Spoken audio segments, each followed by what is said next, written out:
Assalamualaikum warahmatullahi wabarakatuh. Kembali lagi di channel Kisah Warganet. Di video kali ini, saya akan menceritakan sebuah cerita yang saya dapatkan dari akun Twitternya, Acep Saifuddin. Cerita ini berjudul Pasukan Sirah Domba. Mereka muncul dari balik gelapnya sebuah kebun misterius. Sepasukan makhluk halus yang haus darah muncul meneror desa. Seperti apa ceritanya? Tak usah lama-lama, kita ke ceritanya. Malam itu di suatu desa yang berlokasi tidak jauh dari hutan lebat, tampak dua orang laki-laki sedang berbicara satu sama lain sambil celingukan. "Pausup, jangan bilang-bilang ke warga soal hal ini agar tidak ada kepanikan massal. Desa ini bisa bertahan karena apa yang janggal yang terjadi selalu kita rahasiakan, termasuk fakta perkebunan sawit yang tidak diketahui siapa pemiliknya ini," ucap laki-laki pertama. Pausup menatap nyalang ke arah lawan bicaranya itu. Ia menghela nafas. "Pak Nasrun, desa ini berdiri berkat sesepuh kita, Abah Jari bersama Pak Marbun. Mereka pasti punya alasan kenapa berani mendirikan permukiman di tanah ini," kata Pausup menimpali perkataan Pak Nasrun. "Alasan mereka masih belum kita tahu. Biasanya orang lain tidak akan berani membuka lahan dekat dengan wilayah-wilayah angker, apalagi membangun pemukiman di atasnya," tutur Pak Nasrun sembari menengok ke arah sebatang pohon sawit. Pausup terus melihat ke arah pohon tersebut. Ia pun terperanjat saat melihat sesuatu berdiri di depan tanaman itu. "Astaga, apa itu, Pak?" pekik Pausup kaget. Sementara Pak Nasrun tampaknya tidak kaget dengan munculnya sosok asing itu. "Kita sebaiknya pergi, Pak. Ia adalah salah satu dari mereka. Ia tidak akan menyerang kecuali kita mengusiknya," tukas Pak Nasrun seraya berlalu diikuti Pausup. Penampakan sosok mirip manusia namun memiliki tanduk domba di kepalanya terlihat menyeringai. Melihat ke arah kepergian Pausup dan Pak Nasrun, ia mendesis sembari kedua matanya yang menyala merah melotot. "Manusia, aku datang." Pagi itu, desa tersebut kedatangan 3 orang bidan yang akan bertugas di puskesmas setempat. Mereka bertiga baru di desa tersebut. Warga desa pun menyediakan tempat untuk tinggal bagi ketiganya, setidaknya selama mereka bertugas di desa itu. "Selamat datang di desa Cikahuripan, Neng Lela, Neng Rina, dan Neng Dita. Semoga betah ya," ucap Pak Dodi yang merupakan kades desa tersebut. "Terima kasih Pak Kades. Kalau boleh tahu lokasi puskesmasnya di mana ya Pak?" tukas Dita sambil menatap Pak Dodi. "Puskesmas di sebelah sana Neng, dekat dengan perkebunan sawit." Pak Dodi menunjuk ke arah ujung jalan. "Tidak kelihatan Pak, di sana cuma ada rumah-rumah warga," tukas Laila sambil mengikuti pandangan Pak Dodi. Pak Dodi menggaruk kepala. "Neng nanti akan menemukan puskesmasnya jika mengikuti jalan ini hingga melewati rumah-rumah warga yang di ujung sana," katanya. "Jadi Pak Kades gak mau mengantar kami nih?" "Baiklah, cukup tahu ya," ucap Laila membuat Pak Dodi tercengang. "Laila, maafin kelakuan teman saya Pak Kades.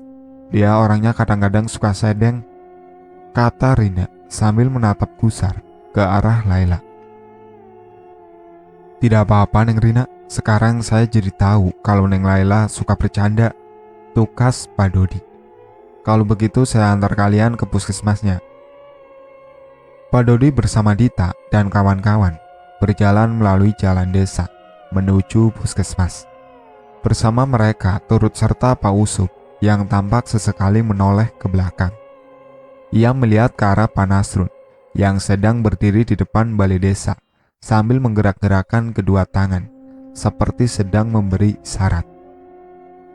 Tak lama mereka pun tiba di depan puskesmas desa.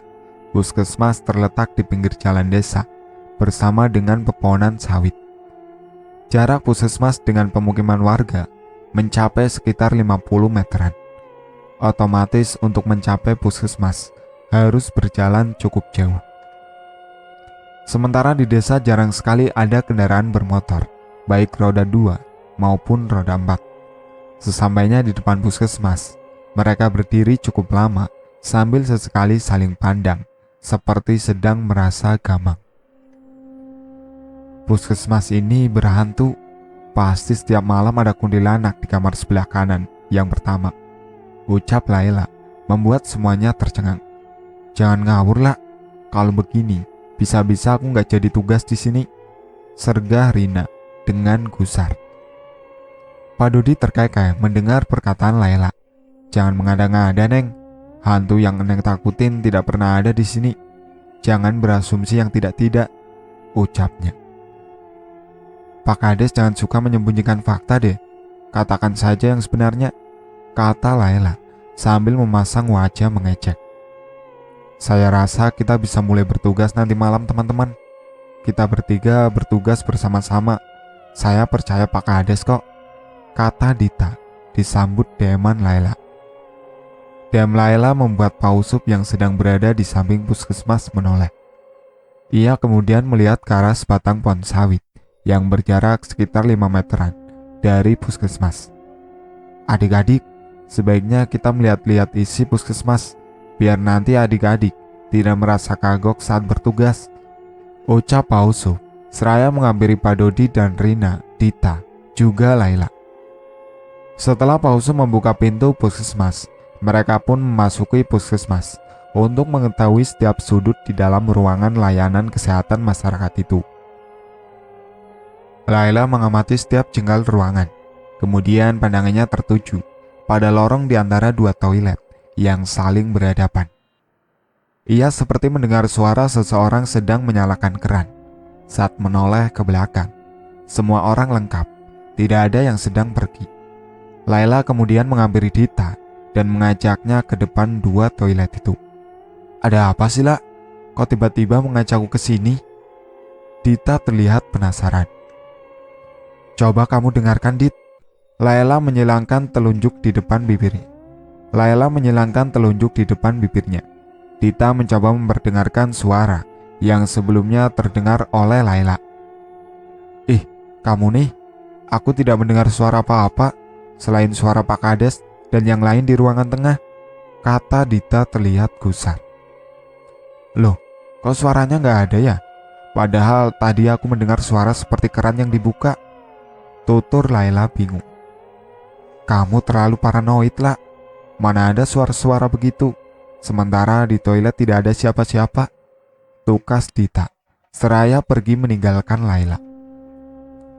Laila tercenung mendengar kata-kata Dita. Ia menghela nafas, kemudian beranjak mengikuti Dita.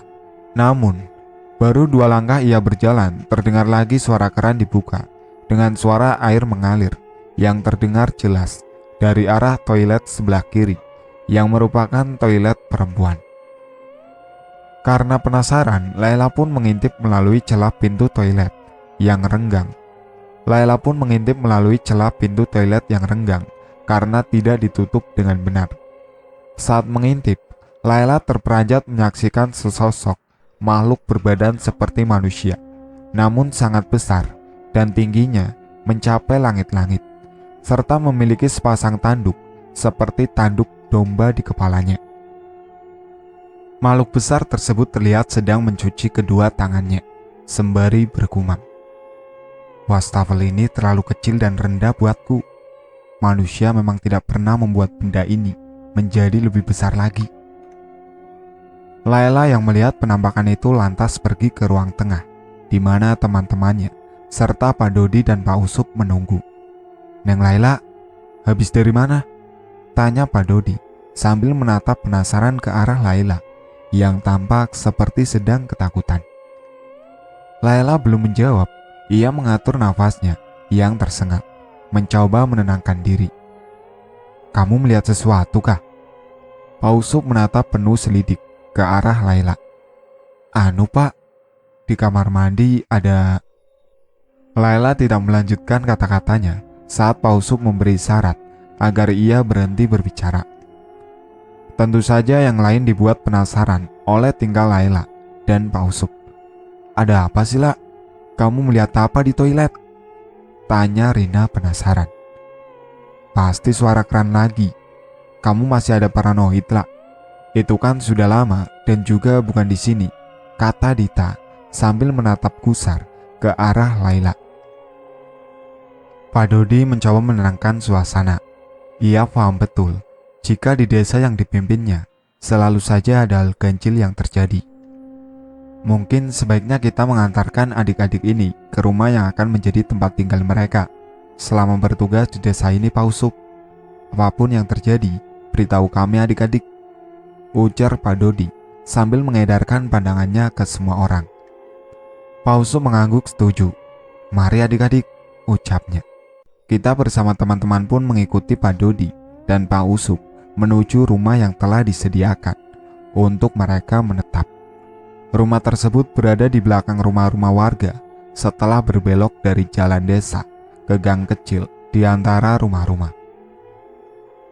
Rumah mungil bercat krem sedikit pudar itu berdiri di apit kebun warga, sementara di belakangnya merupakan tanah kosong yang terhubung langsung dengan hutan. Ini tidak salah, Pak. Kok kita disuruh nempatin rumah di hutan begini? Tanya Laila sambil menatap ngeri ke arah rumah itu. Ya elah, La. Memangnya kamu mau tinggal di rumah yang seperti apa? Pak Kades kan sudah pernah bilang bahwa tidak ada lagi rumah kosong di desa ini, kata Dita sambil menatap gusar ke arah Laila. Begini Neng Laila, rumah ini satu-satunya yang lokasinya mudah untuk mengakses jalan desa menuju puskesmas. Sebenarnya ada rumah kosong lain, tapi lokasinya terlalu dekat dengan tanah yang dianggap angker oleh warga. Lokasinya yang terlalu dekat dengan tanah angker itulah yang membuat rumah itu dikosongkan pemiliknya, papar Pak Dodi. Tanah itu biasa disebut sebagai tanah pengorbanan. Kami menyebutnya demikian, timpal Pak Usuk. Laila tercenung, kemudian menatap ke arah Dita dan Rina bergantian. Baiklah, tempat ini lebih baik, tapi kami ingin Pak Kades berjanji, tolong jika di kemudian hari salah satu dari kami kenapa-napa, Pak Kades harus bertanggung jawab, ucap Laila, membuat semuanya tertegun. Dita yang mendengar kata-kata Laila lantas menarik tangan temannya itu dan membawanya ke samping rumah. Laila, kamu apa-apaan sih? Mau sok indigo? Kita di sini mau mengabdi. Kamu kok percaya banget sama tahayul? Sumpah aku tidak habis pikir dengan orang-orang seperti kamu yang selalu bilang pernah melihat hantu lah, penampakan apapun itu. Kau tahu nggak? Aku tidak pernah percaya yang begituan. Aku lebih percaya mereka yang mengaku pernah melihat hantu adalah orang-orang yang memiliki kelainan jiwa. Panjang sekali kata-kata sengit yang dilontarkan Dita. Laila pun menggeleng-gelengkan kepala karena ucapan temannya yang terkesan tidak mempercayai hal gaib. Dit, aku hanya berusaha berhati-hati supaya kita tidak terkena masalah karena menyepelekan kata-kata orang yang bisa melihat makhluk tak kasat mata.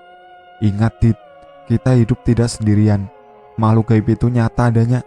Jangan sepelekan itu atau kita akan kena masalah, kata Laila sambil menatap miris ke arah Dita. Aku percaya makhluk gaib itu ada, tapi aku tidak percaya mereka bisa membahayakan kita. Jangan karena kepercayaanmu yang berlebihan bikin kamu menjadi tidak punya tata krama dengan orang yang lebih tua dari kita, tukas Dita memelankan intonasi suaranya. Rina terlihat muncul bersama Pak Dodi. Kalian sedang membicarakan apa sih? Kayaknya serius banget, ucapnya ke Dita dan Laila. Maafin teman saya Pak Kades, dia memang terkadang suka berbicara yang aneh-aneh. Mungkin karena dia sedikit indigo, kata Dita. Laila mendelik ke arah Dita, terpancar kemarahan dari wajahnya yang kini memerah. Ia merasa seperti sedang disepelekan oleh temannya tersebut. Ia pun hampir buta pikiran, ingin melabrak Dita yang dianggapnya sudah keterlaluan. Rina yang melihat raut wajah Laila lantas menghampiri sahabatnya itu, kemudian menenangkannya.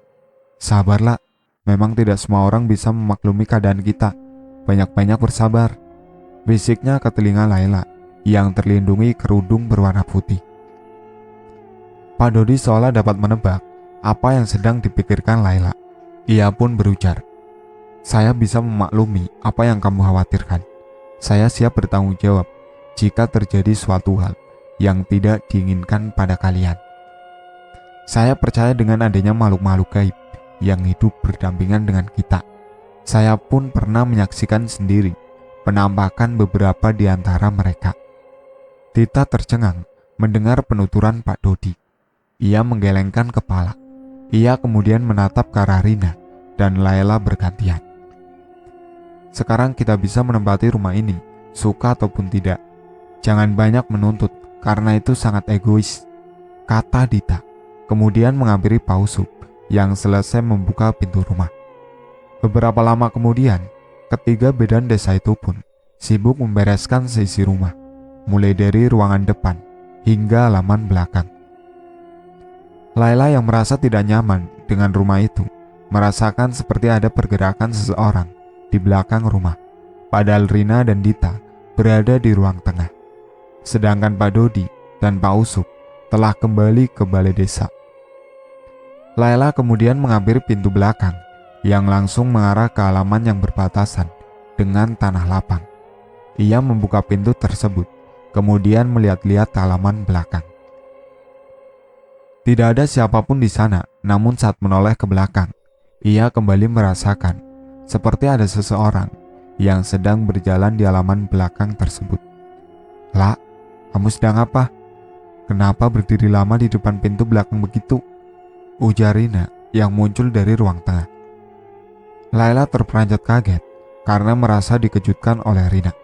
"Ah, kamu Rin, bikin aku jantungan saja," ucapnya seraya menutup pintu. "Di belakang ada siapa ya, La? Kok kayak ada nenek-nenek sedang membawa sapu di sana?" kata Rina, membuat Laila tertegun. Ia lantas melihat ke arah sela-sela bilik yang berlubang. Tidak terlihat ada siapapun. "Tidak ada siapa-siapa, Rin," ucapnya gemetar. Wajah Rina terlihat memucat. Ia segera menarik tangan Laila dan mengajaknya ke ruang tengah. Dita yang sedang duduk di sofa kumal segera berdiri ketika melihat dua temannya sedang berjalan terburu-buru sambil bergandengan tangan. "Kalian berdua kenapa?" tanya Dita penuh selidik. Rina dan Laila tidak segera menjawab. Mereka berdua malah melongo melihat ke arah Dita. Dita yang dilihati seperti itu tentu saja merasa risih. Ia menatap pakaian yang dikenakannya. Memang bukan pakaian yang sopan karena menampilkan auratnya. Namun ia yakin bukan itu yang membuat kedua temannya melongo, karena ia sering berpakaian seperti itu di depan mereka berdua. Laila tidak berkedip menatap ke arah Dita. Ia mulai membaca doa-doa dalam hati serta membaca ayat suci Al-Quran. Kenapa ia melakukannya? Karena ia melihat sosok nenek-nenek sedang menyeringai di belakang Dita. Sosok nenek tersebut memiliki sepasang mata yang menghitam, menyatu dengan kelopaknya. Nenek itu mengenakan kain batik dan kebaya batik berwarna oranye. Sosok nenek itu terlihat tidak memijak bumi. Bagaimanapun, nenek tersebut pasti bukan manusia. Sedangkan Rina dengan sigap menyambar tangan Dita dan menariknya. Di saat itu pula sosok nenek tersebut menghilang. "Rin, kamu apa-apaan sih? Lepasin." Bekik Dita merasa ngeri karena pegangan Rina membuatnya merasa aneh. Rina pun melepaskan genggamannya. Ia mengedarkan pandangannya, kemudian menghela nafas. "Tadi itu mengerikan," ucap Laila, seraya mengempaskan badan ke sofa. Waktu terus berjalan. Sore pun tiba, di mana ketiga bidan itu telah lengkap dengan seragam dan perlengkapan masing-masing di puskesmas. Sejak tiba di sana, sudah ada sedikitnya 10 orang warga yang mengantre untuk berobat. Hingga malam menjelang, warga masih ada yang datang ke puskesmas. Bermacam-macam keluhan yang mereka sampaikan di hadapan para bidan yang merangkap dokter itu. Di antara para pasien, terdapat seorang pemuda. Ia datang mengantarkan ibunya yang sedang sakit yang cukup parah. Hal itu terlihat dari kondisinya dengan kursi roda yang menjadi alat bantu berjalannya. Pemuda itu terpaku pandangannya saat bertemu dengan Dita. Sepasang matanya seolah tidak berkedip saat menatap Dita. "Selamat malam, Mas. Ada yang bisa saya bantu?" sapa Dita sambil menatap ramah ke arah pemuda itu saat duduk di hadapannya bersama sang ibunda. Iya, maaf Bu Bidan, saya mau periksa kesehatan ibu saya. Beliau mengalami sakit seperti ini sudah sangat lama," tukas pemuda itu dengan tergagap. "Ibunya sakit apa?" tanya Dita sambil menatap ke arah ibu pemuda itu. Ibu si pemuda hanya menatap kosong ke arah Dita. Raut wajahnya tampak lesu, seperti tidak memiliki tenaga sedikit pun di dalam tubuhnya. Lama si ibu terdiam. Dita pun merasa sangat penasaran. Ia mengalihkan perhatiannya ke arah si pemuda yang ternyata sedang mencuri pandang. Pemuda tersebut tersentak saat sadar Dita balik menatapnya. "Oh, maaf Bu, ibu saya kesulitan berbicara sejak sakit. Beliau butuh waktu untuk berbicara. Saya tidak tahu kenapa ini bisa terjadi," kata si pemuda. "Apa Masnya sudah pernah memeriksakan ibu ke dokter sebelum ke saya?" tanya Dita sembari menatap penasaran ke arah si pemuda. "Pernah Bu, setidaknya saya pernah membawa ibu ke dokter sebanyak 2 kali. Jawaban mereka selalu sama, yaitu ibu saya tidak terserang penyakit apapun. Tapi saya tidak percaya kalau ibu saya tidak sakit. Lalu kenapa bisa menjadi seperti ini?" tutur si pemuda dengan nada tegang. Dita tercenung mendengar kata-kata si pemuda itu. Ia kemudian teringat pada Laila yang sedang praktek di ruang seberangnya. "Kalau boleh tahu nama Masnya siapa?" kata Dita menanyai pemuda itu. "Nama saya Raman Sanjaya, panggil saja Raman. Ini ibu saya, Ibu Rini Asih, panggil Bu Asih," tukas Raman sambil menunduk. "Saya Dita. Kok nama belakangnya sama dengan nama belakang Pak Kades? Apa Anda putranya?" kata Dita. Raman tidak segera menjawab. Ia sepertinya merasa ragu untuk menjawab. "Pak Kades memang ayah saya, namun sudah lama bercerai dengan ibu. Ayah saya telah menikah lagi dan memiliki anak bernama Irman Sanjaya. Artinya, Irman adalah adik tiri saya," ungkap Raman. Dita manggut-manggut mendengar penjelasan Raman. Namun ia kemudian sadar bahwa tidak seharusnya ia menanyakan hal yang seharusnya tidak ia tanyakan. Ia kemudian menatap ke arah Ibu Raman. Namun pandangannya menangkap silet suatu sosok besar di depan jendela kaca. Dita pun terkejut melihat silet tersebut. Ia bangkit dari duduknya, kemudian melihat dengan panik ke arah sosok itu. Sedangkan Raman yang menyadari gelagat ganjil dari Dita turut bangkit, kemudian menengok ke belakang. Tidak terlihat apapun olehnya. Bu Dita, ada apa? Apa yang ibu lihat?" tanya Raman bingung. Dita tersentak, kemudian duduk dengan nafasnya yang memburu naik turun. Si ibu terlihat tersenyum, senyuman yang ganjil karena terjadi di saat semua yang ada di ruangan sedang panik. Senyumannya memperlihatkan gigi-giginya yang menghitam, seperti gigi seorang pengunyah sirih. Waktu berlalu. Esok malamnya di puskesmas yang sama, Dita kembali bertugas memeriksa para pasien yang datang untuk berobat. Tidak ada yang aneh saat satu persatu pasien memasuki ruangan kerjanya, hingga saat malam semakin larut. Saat itu Dita menunggu cukup lama setelah ia memanggil pasien berikutnya. Namun ia tidak mau ambil pusing. Ia pun menyibukkan diri dengan mengetik di laptopnya. Tak lama kemudian, terdengar suara pintu berderit, membuat Dita mengalihkan perhatiannya ke arah pintu. Ia sejenak menahan nafas yang hampir saja berhenti.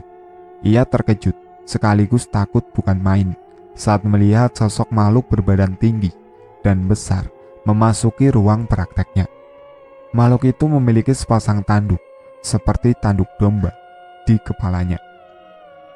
Makhluk tersebut adalah yang ia lihat pada kemarin malam saat sedang melayani Raman dan Bu Asih.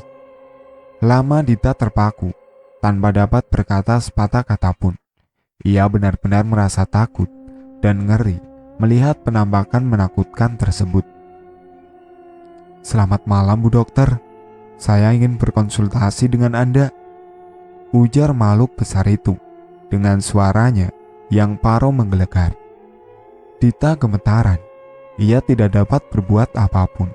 Bahkan ia tidak bisa pingsan, meski merasa sangat ketakutan. "Bu Dokter, Anda merasa takut dengan saya. Seharusnya tidak begitu, karena Anda memiliki tugas mulia, yaitu mengobati orang yang sakit.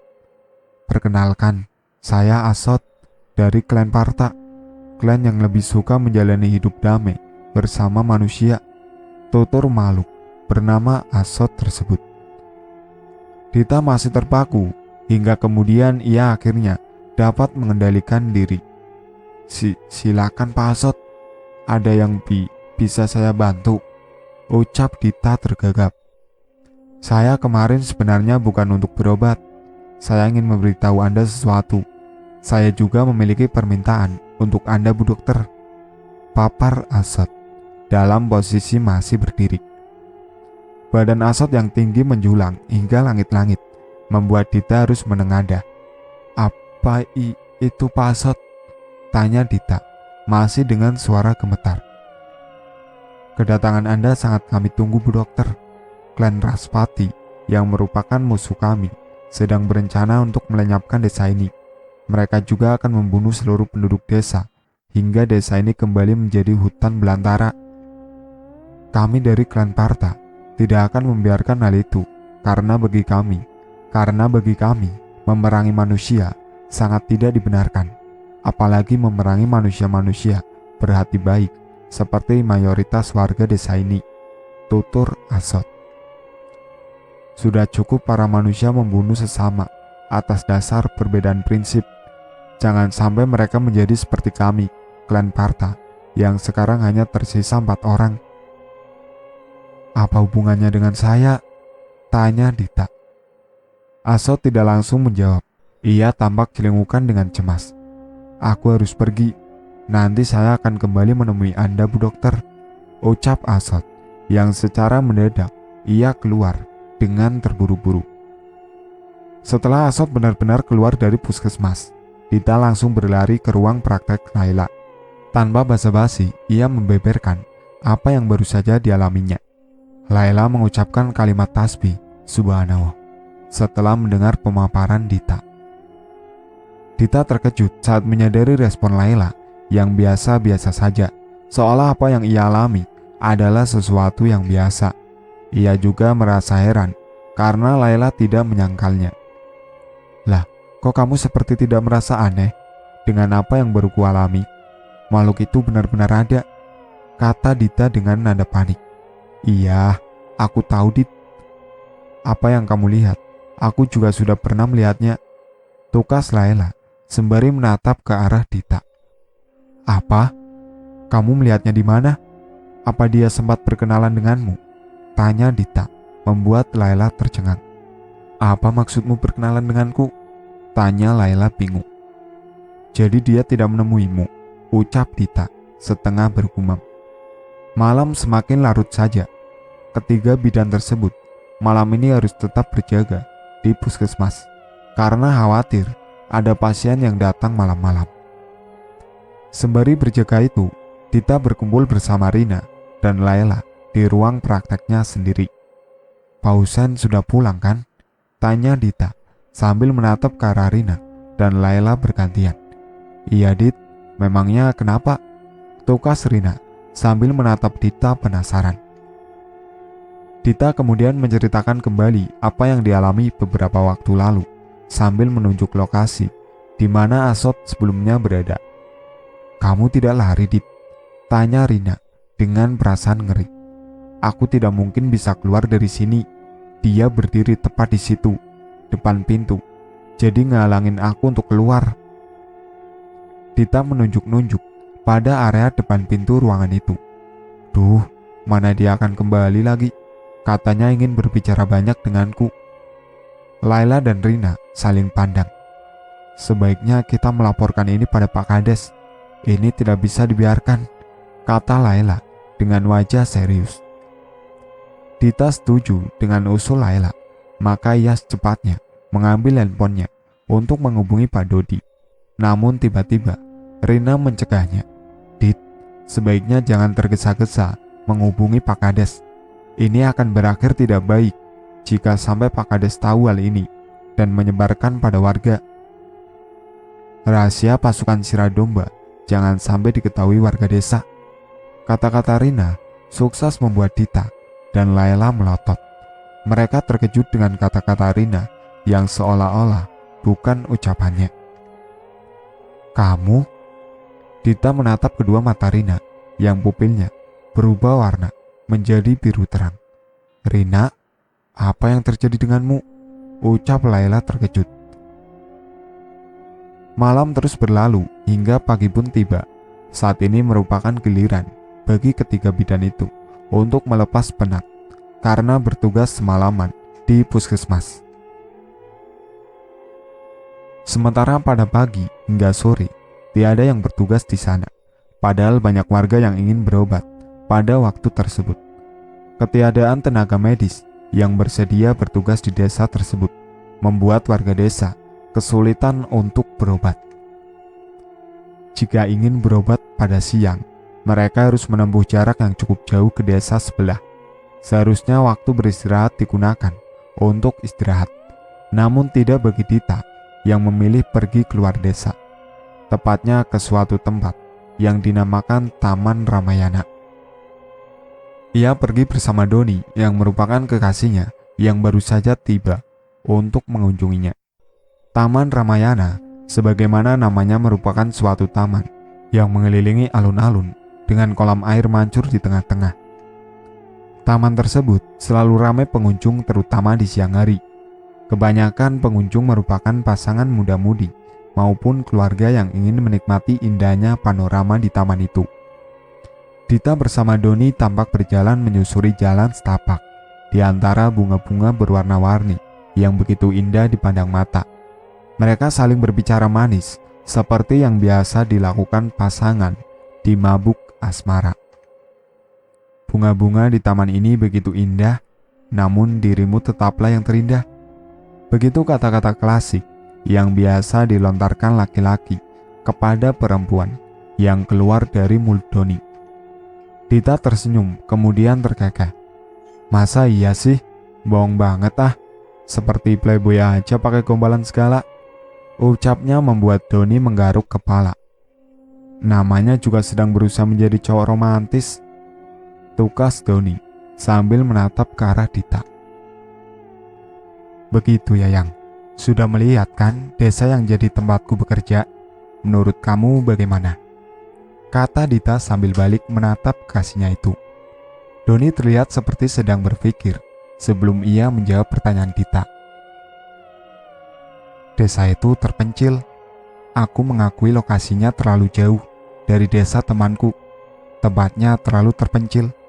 Itu pokoknya, jawab Doni sambil menatap Dita dengan raut muka sulit ditebak. Dia tidak berucap lagi.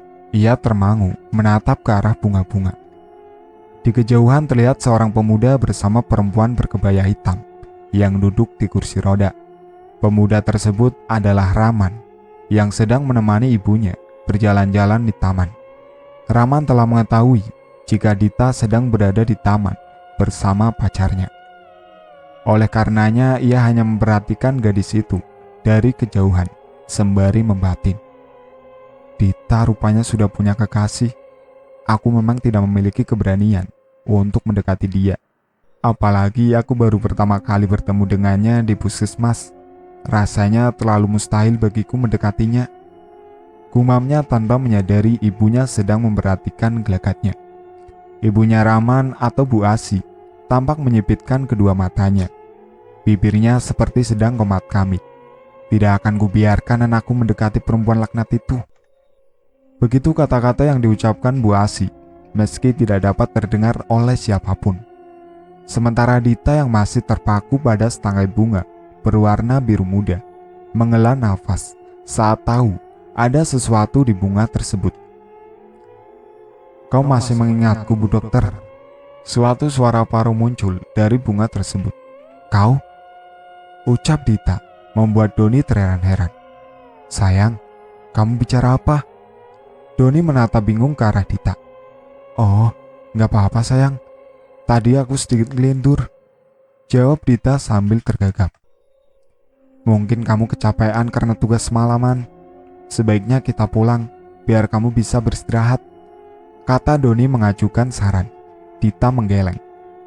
"Aku ingin buang air kecil. Kamu tunggu di sini saja ya," ucapnya seraya berlalu, diikuti tatapan heran Doni. Sesampainya di depan toilet, Dita tidak lantas masuk. Ia melipir ke belakang unit toilet itu. Kemudian mendapati seekor bunglon berwarna biru muda sedang menempel di dinding belakang toilet yang memiliki warna sama. "Jadi kamu menemuiku di sini?" Dita menatap bunglon itu dengan gusar. Bunglon itu menggerakkan ekornya, kemudian berbicara layaknya manusia. "Kau harus berhati-hati dengan perempuan lembu itu, Bu Dokter. Kasihan pemuda itu, memiliki ibu setengah setan. Perempuan itu adalah pengabdi Wawagor, iblis yang menjadi dewa bagi klan Raspati," tutur bunglon atau Azot yang sedang menyamar itu. Dita lantas teringat dengan Raman yang waktu itu datang untuk memeriksakan ibunya.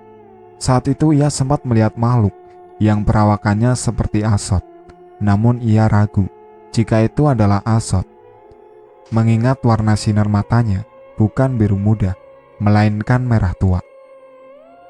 "Jika pemuda itu datang kembali untuk memeriksakan ibunya, lebih baik kamu panggil temanmu yang berhijab itu untuk membantumu.